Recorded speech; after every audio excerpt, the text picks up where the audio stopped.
Welcome to the British Chamber of Commerce Singapore's podcast channel. We're excited to bring you Season 3 of new episodes featuring in-depth content across Singapore, ASEAN and the United Kingdom. We've had some extraordinary guests on our channel, including Formula One's Claire Williams. I'm a firm believer that any great team, any successful team has a great culture flowing through it. You aren't successful if you don't. So we put a lot of work into this. Renowned mountaineer Kenton Cool. That 2019 there with a client, a big storm came in and literally destroyed Camp 2. And I've got some video footage of Sherpas like trying to hold on to the tent fabric as it blows away. And the Royal Navy's Commodore Steve Morehouse, commander of the UK Carrier Strike Group. The squadron of F-35 aircraft we have on board is a Royal Air Force squadron, and the personnel there are drawn from both the Navy and the Air Force. So what better way of showing just the efficiency and the joined-up nature that we now have. And distinguished Sky News anchor Jeremy Thompson. We had two little vans with satellite links, and we leapfrogged up the road to Pristina, the capital, throughout that first day, with non-stop coverage from basically inside a war zone. We also sit down with the likes of TikTok, Twitch and Twitter and continue to bring you conversations around business and trade, leadership and people, sustainability, sports and arts and much, much more. Thank you, as always, for your support and we hope you enjoy this podcast. Hello everyone, my name is Oriana Brine, your host and sustainability lead at Mullen the creative agency. We're here today for the second podcast of the Journey to Sustainable Finance series on behalf of the British Chamber of Commerce Sustainability Committee. Today we're going to hear from the wonderful Vi Nguyen, Principal Strategist in Sustainable Finance at Forum for the Future, about her journey to where she is today, what got her interested, what is happening today that she predicted might happen a decade ago, and what, in her opinion, needs to be prioritized by business and governments. Vi is here today because of the unique position she holds as an agent of change within the ASEAN and finance system. So, welcome, Vi. Thank you. Thanks, Oriana. Pleasure to be here. To start us off, I'd like to hear about your story and your call to leadership. So, what drew you to the world of sustainable finance? Was there a specific moment when you knew that the role of finance was essential in transforming our systems? Yeah, it's such a great question because when I think and I reflect back, there is usually a moment, right, a turning point. But to be honest, I think I was always a reluctant banker. I was in banking for nearly 2 decades, but the way that I was brought up and the way that I guess my family viewed money and what it could and couldn't do, I was always a reluctant banker. I had no intention of going to banking. But so I always thought of money, in doing good was always philanthropic. It was charity. But there was always this sense of that's not sustainable in the long run. If you're highly dependent on someone else's giving, there's some limitations to that. So I think I was working for a bank in my 20s. I started out in banking, and there was a point where I spent 2 years at a firm called Challenger Financial Group, and they basically look at investment trusts and funds. They're an annuity business, but at the time they had this very small little fund that was their responsible investment fund. And I think that was the first time that I ever started to even think about the fact that capital could be used for good, that you could invest in something, expect a return, and it was viable, it was accountable, and it was available in the capital markets. And fast forward about another decade, I ended up as a trader of all things in the middle of a financial crisis, working for a Singapore bank in Malaysia. And wow. that wasn't my my goal in life. I somehow managed to get there. I actually did enjoy it in many, many ways, but it's extremely stressful, especially in the middle of a global financial crisis, sitting on a trading desk. But I do recall a friend of mine, she was working in marketing for Impact Exchange. And at the time, it was a fairly new thing that had been set up here, Shujog IAX. And she invited me to come, and I can't even remember why me, but she invited me to come to an impact forum that they were holding. And I remember Judith Rodin was presenting, and at the time she was the president of PenU, and she had come out to do this talk for them and present about impact investing. And it was such a concept, and it kind of like triggered back this memory of back in Challenger days, that money was being invested for good with returns, and that were fair. And it was this community of people I didn't even know existed within Asia, and I felt like a complete foreigner amongst them as a prop trader. And I just remember seeing Judith walk down with her entourage, and if you've ever met her or seen her, she's of quite a small stature, and she had like all these interns and analysts flocking around her, and everyone wanted to talk to her, and I thought, oh my God, that's power. that's walking power. But aside from that, what they were talking about, that made me really think. And being in the midst of the financial markets at the time, in the stock market, seeing like the kind of devastation that was being created from what we thought was an efficient market that connected everyone globally, had such huge implications and proved itself ineffective in many ways. So I just kept on thinking there must, that impact investing, that's got to be something here. Now, what can you imagine what we can do if we can scale that up? Because back at then, and I still believe at this moment in time, it is still relatively niche. Now, the concept of ESG has crept into that and sustainable investing, but true impact is still relatively a niche area. But that's what I remember. It was like Judith walking, and there was a community of people who were really doing it, trying to put the money where their mouth is, and on the ground within Asia, looking at very different projects, and hoping that one day, and thinking through all this time, that how does that scale up into the mass market instead of remaining project-based, or investment fund-based? How do we really bring this to the wider markets? We do move capital where it needs to go. Yeah, it can create social and ecological change. Yeah. So that's pretty much my journey. A reluctant banker who found impact investing. Still hasn't quite got there yet, though. Yeah, and I like that term, the reluctant banker, and it makes me think of the question, do you think that finance professionals recognize their agency to change our economic systems? Because you did. And so what parts of you do you think could other finance professionals could see and grasp hold of and then say, actually, I can do this as well? I think it takes a little bit of a leap of faith that you really believe in it. I mean, it's not always any transition is not an easy one, whether it's on a personal level or like what we're doing now with the energy transition, on a global scale for decarbonisation, all these things, right? Yeah. There are multiple challenges, and there's a leap of faith that's involved, but there's a bit of courage, quite a bit of courage involved too, because a lot of the time, especially, I'm not someone that's been in it for decades, right? The people who really truly believed in this and started this journey and advocating for this decades ago, like at the vanguard of it. That takes a lot of courage, because you're going against the grain, you're having to justify a lot. And I think within finance, a lot of the data may not have been around. So you're trying to get someone's buy-in without having necessarily the proof already there. That's quite difficult, and I think to answer your question, I think that not all finance professionals understand their agency or believe in it. I think but it's no different from any other industry. I mean, I have to say that we cop a lot in our industry since the GFC, for causing a lot of the woes of the world. But as individuals, I think that, we're no different from any other industry. You do get caught in that wheel of, this is what I do, this is my job. And you forget the bigger picture of what is the implications of your job? You are one part of a supply chain or a system, but what are the wider implications of what you do on a day-to-day basis, and how that connects to what other people do in the wider system itself, right? So we have agency, whether we believe in it or not, it varies.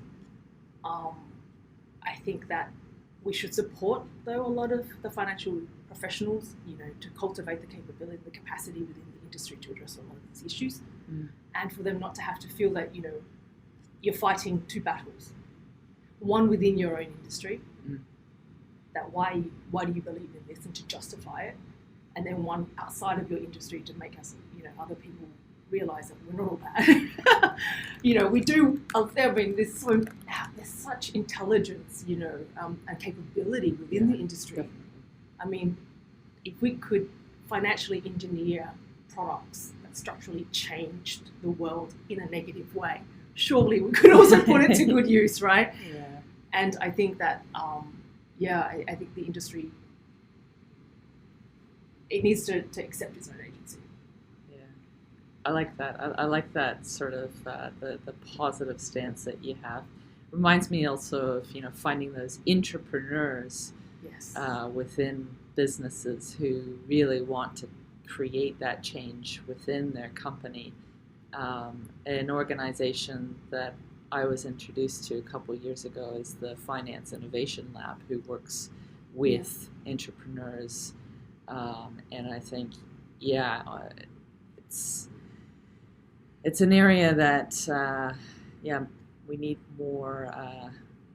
more people to recognize their agency to change. But if you think about like how much ESG and sustainability professionals, how much that's grown, right? Just from job ads in the last 5 to 10 years. Yeah. I mean, that's growing, because of commitments, etc., like that. But I mean, I have a lot of people coming, my ex-peers, etc., who are talking about coming over, already have. Yeah. Are interested in doing so and asking, like, how do I do this? You made the transition. What did you do? What do I do? How do I do it? And it doesn't have to be like overnight. It can be incremental, step by step. Yeah. Transition doesn't have to be a complete revolution. It's an evolution. Yeah. I think, if you really want, and I do believe that if you really want to do something, you will always find the way. There may be a cost involved, and you have to be realistic about it. Just in any transition, there is a cost. Yeah. But if you want to do it, you can. Yeah, great. Thank you. That's really interesting to hear about your journey. Leading us into the second question today, and this goes back to your history of working in finance and sustainable finance. What do you think is happening in the field that you predicted would happen a decade ago, or even further? You mentioned 20 years as a reluctant banker, but I think, I always believe, like, you talk about agency, right? And I think I've always believed in the agency of the individual. A collective is just made up of a whole lot of individuals. And we do have power. And I always believe in the power of the consumer. And this is, part of the movement towards sustainability and ESG has been largely driven by demands of the consumer. An awareness that needs to be cultivated still, I think. Education on a lot of these issues is still required. But I think, particularly within Asia, I've seen the changes over the last decade here. I've been living in Singapore, about the awareness, like ecological damage and the impact and pollution and things like the circular economy. I mean, that kind of language was never floating around a decade ago. Yeah. The concept of it, maybe in academic terms, circles, but not in the wider public. Yeah. You see that a lot these days. There is not a day now that you pick up the paper where there's no article or mention of sustainability or climate change or emissions, pollution. I mean, like, COVID has brought that to the fore, about those boundaries between our environment and us. And I think consumers have picked up on this, and I think, they're the ones buying the products that the companies exist for in the first place, right? So the power of the consumer has really, they realise their own agency in many ways.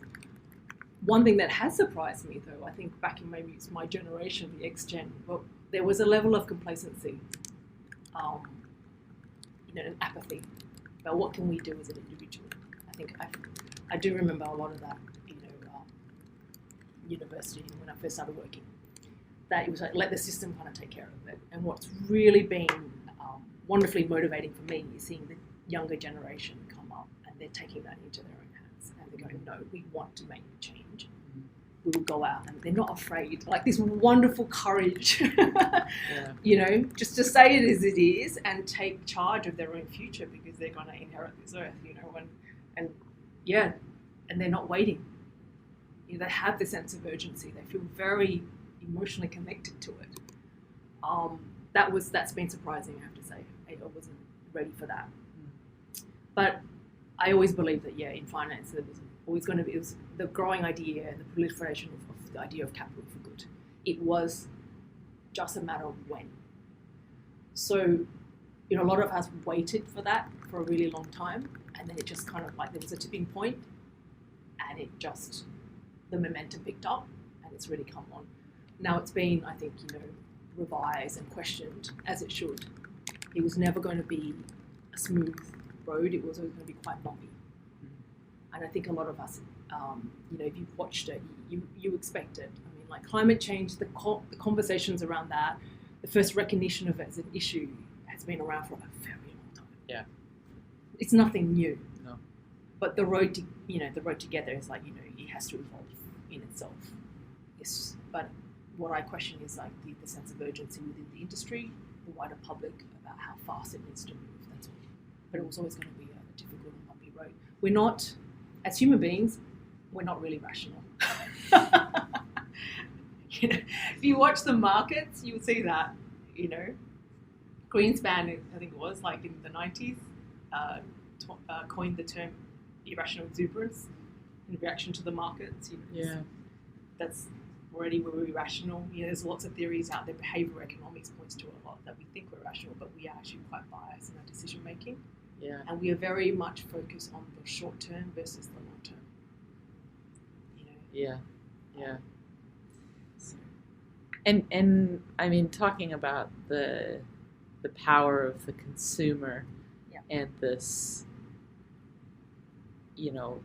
this rise in people understanding the language and being more, I guess, activist consumers in a sense as well.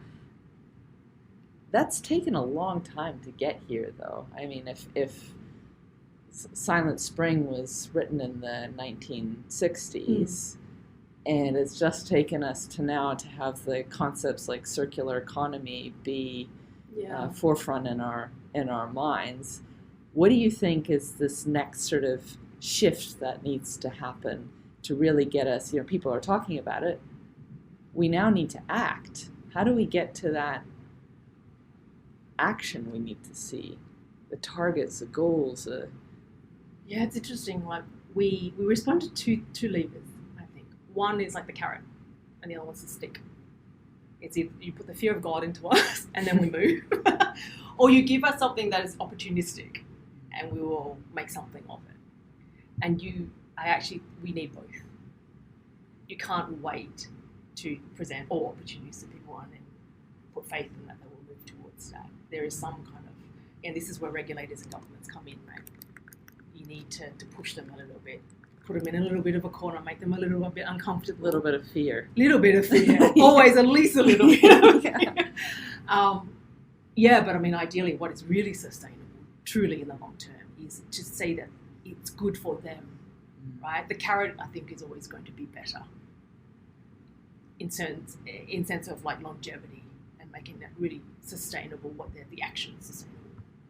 So they're motivated by those two things. And the future generations. Yes. I mean, you see a lot of people who aren't interested in sustainability, although I think fewer now, and then they have children and suddenly become extremely interested in, what's my child's future going to be like? What world are they going to live in? Yeah, exactly. They have to be invested, right? They have to believe it is a shared future. Yeah. There is a future. That they can't be apathetic because there is something to work towards. There is a hope at the end, and that they have agency in that. They can determine that, and that it's worthwhile. So whether it be for your child, for yourself, for just because you love nature, whatever it is. And this is the thing, it's in the messaging, it's in the storytelling, it's in the narrative that makes people connect to this and feel that it really is their own. It's not that it belongs to somebody else, it's someone else's problem. And I think this is something that we need to address globally, right? Between, we call it the global north, the global south, the developed worlds, developing nations, whatever, however you want to term it, that what we're facing now is a shared future that is at risk. So whatever the solution needs to be, we need to do it collectively. And not just that, well, it's not happening to me right now, there's droughts or heat wave or whatever, so why should I care now? Because by the time you care, it will be your problem. Yeah. So that tipping point is coming. I guess that's what the challenge is for us, is not just ensuring there's action, but there's action fast enough. Wonderful. And I guess, so leading into our final question for today, knowing what you know now and the challenges that the world faces, the choices that we must make at a global level, plus the urgency and the hope that we can aspire to, what do you think governments and multinationals need to prioritize? So governments on one hand, multinationals or businesses need to prioritize, and how do you think sustainable finance can make a substantial difference in this future world? I think that definitely dialogue, much more dialogue. I mean, it is already happening, right? You have a lot of agencies being set up for collaboration, etc., especially across finance, the industry itself. But it is a lot more that needs to be done, and not just the talking of it, but then actual steps. What are the next steps? And then to take those steps, to have the courage to take those steps. I really do truly believe that finance can be a catalyst for change versus remaining in the sphere of being a conduit for transactions only. There's a shift in the way that you think about it. And I think there's there has to be more uniform policy across borders.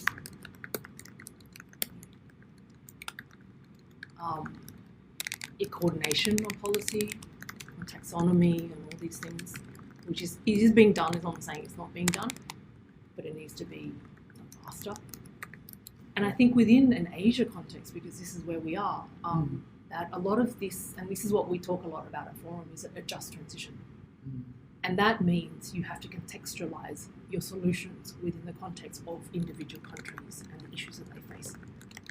Asia is not homogeneous at all, on every level.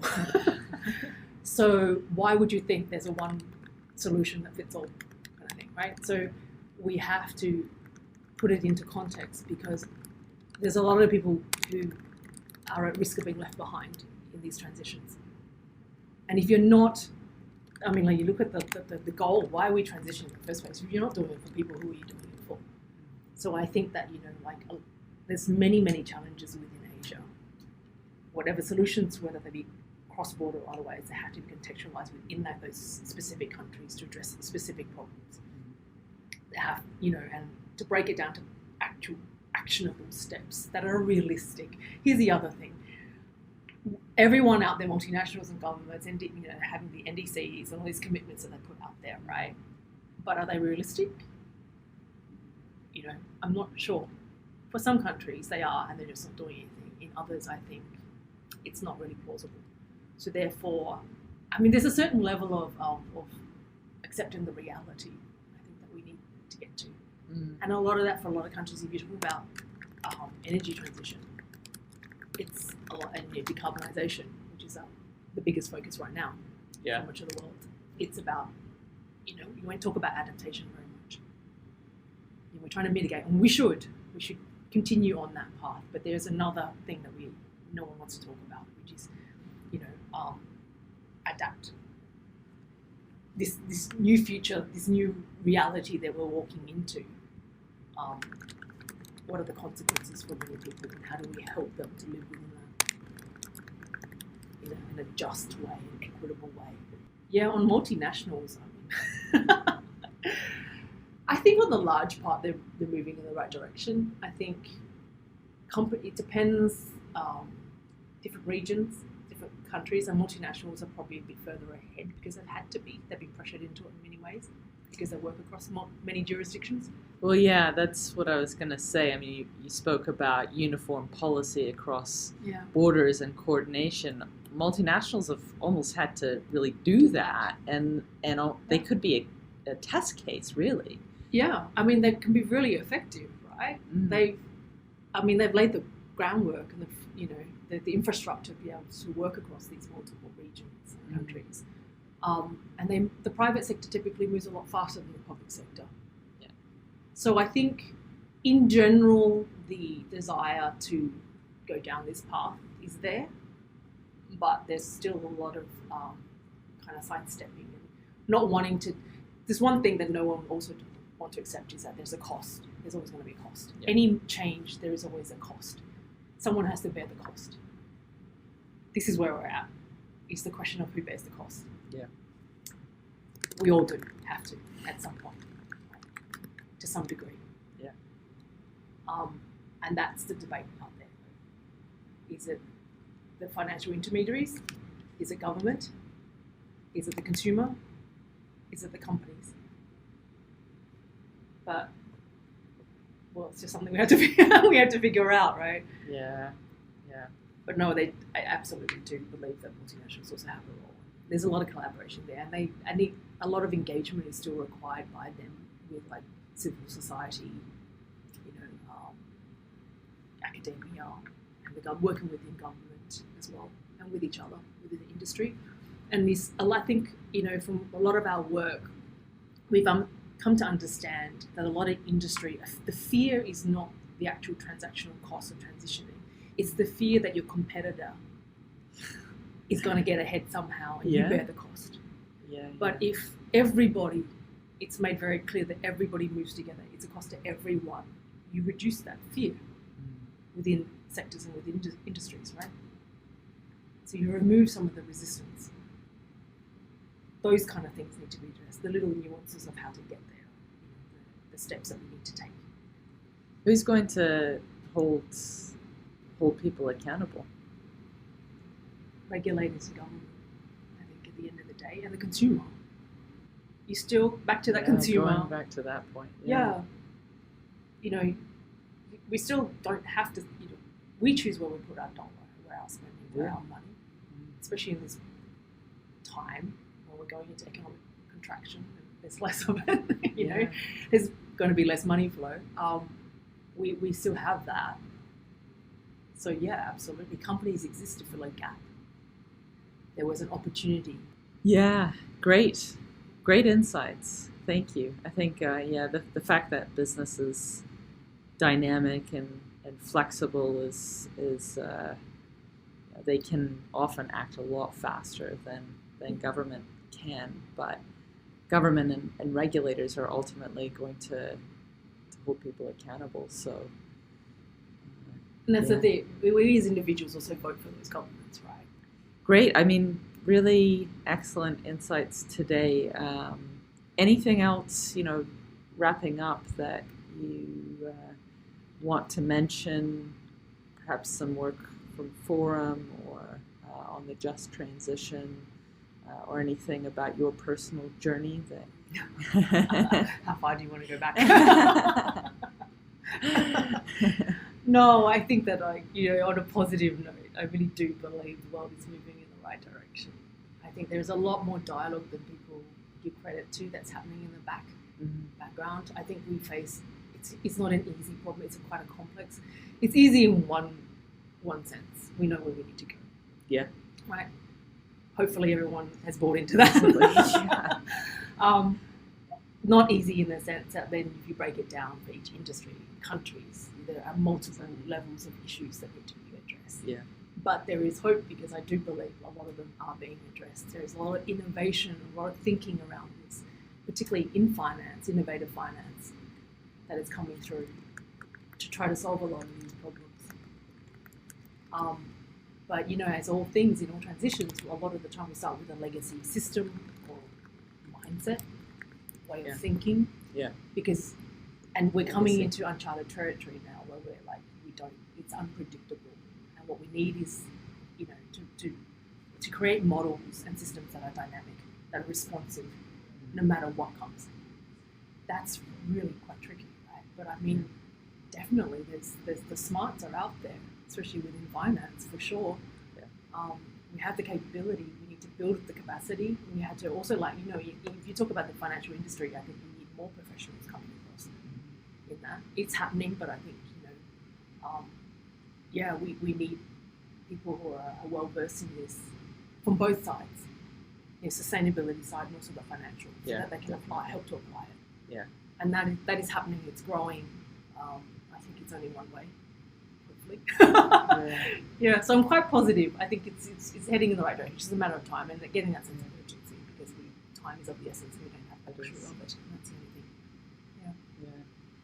Great. Thank you so much. And to our listeners, I hope the conversation sparked something within you to create the change that you want to see.